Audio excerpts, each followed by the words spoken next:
Mayong hapon sa tanan.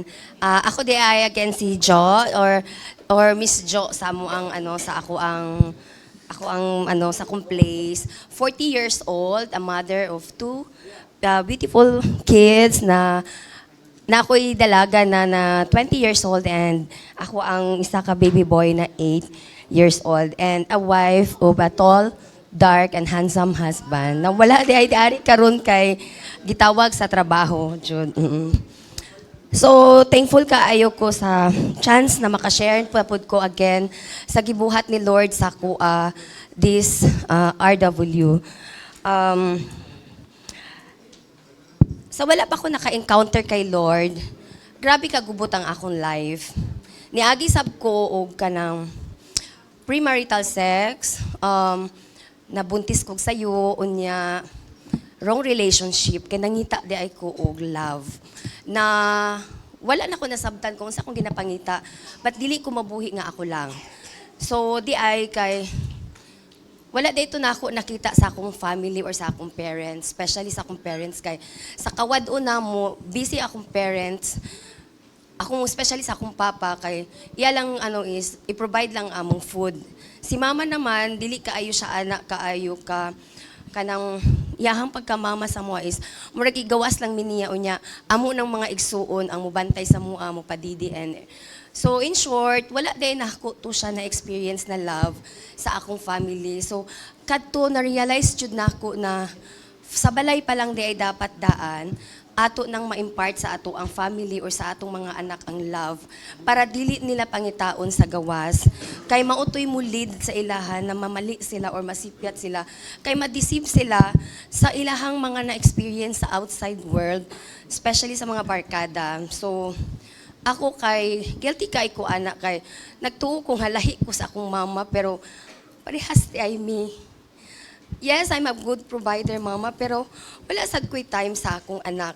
So, ako kay kog realization ba na dapat this time, mubawi jud ko sa ako ang mga anak. Especially kay wala ko'y time sa ila every time nga na school activities.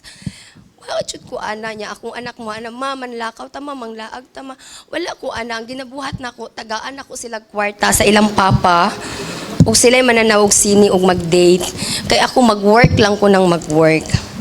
So nako kayo ko og kanang nako kayo og nahimong ano sa kuha ang kanina activity. So tapos ang gibuhat pud ni Lord sa ako is sa akong personal life is katong na-encounter na nako si Lord naunsa na nako siya, nadawat na nako siya is grabe ang akong heart kagaan.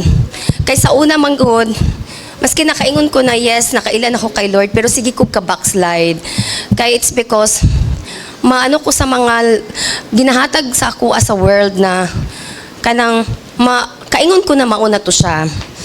Pero wala din ako nasabta na ang tinuod jud ay na happiness ug love is naa kay Lord na misig asa ka mangita dili nimo makita kun dili sa iya lang.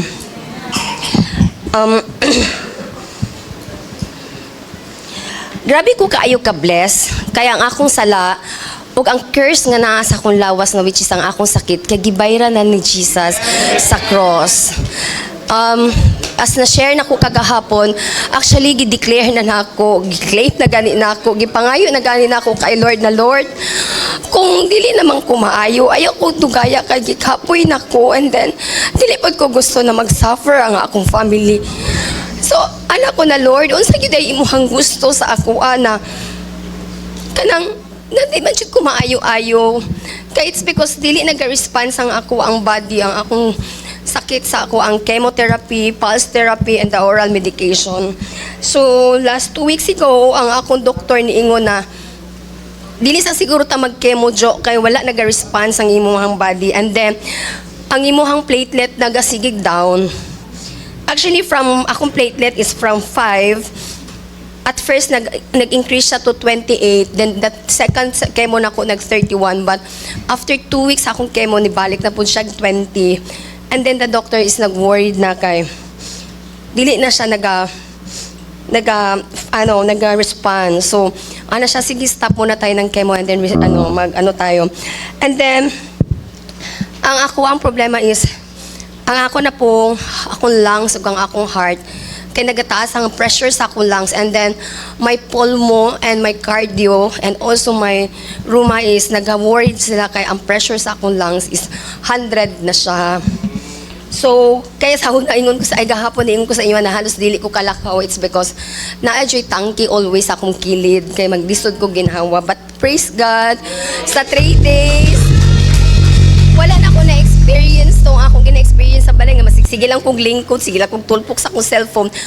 Utaod-taod ko mutaod sa ako ang oxygen kay naglisod jud ko ginhawa. But kagahapon, the other day and today, and then wala na pud na ako to na feel tong pain na sakit kaayo sa akong dughan. Then I praise God and I thank God na kabalo ko na gitanggal siya ni Lord ang akong sakit. So, akakuha na lang karon is ipadayon ang promise sa iyahan na magpagamit.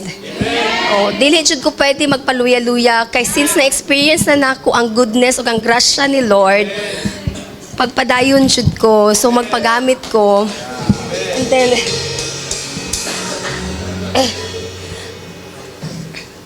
so ang ako ang ano is so mauto na ang ako ang pag-declare last time na Lord kanang kuhaon naman gyud siguro ko nimo Lord.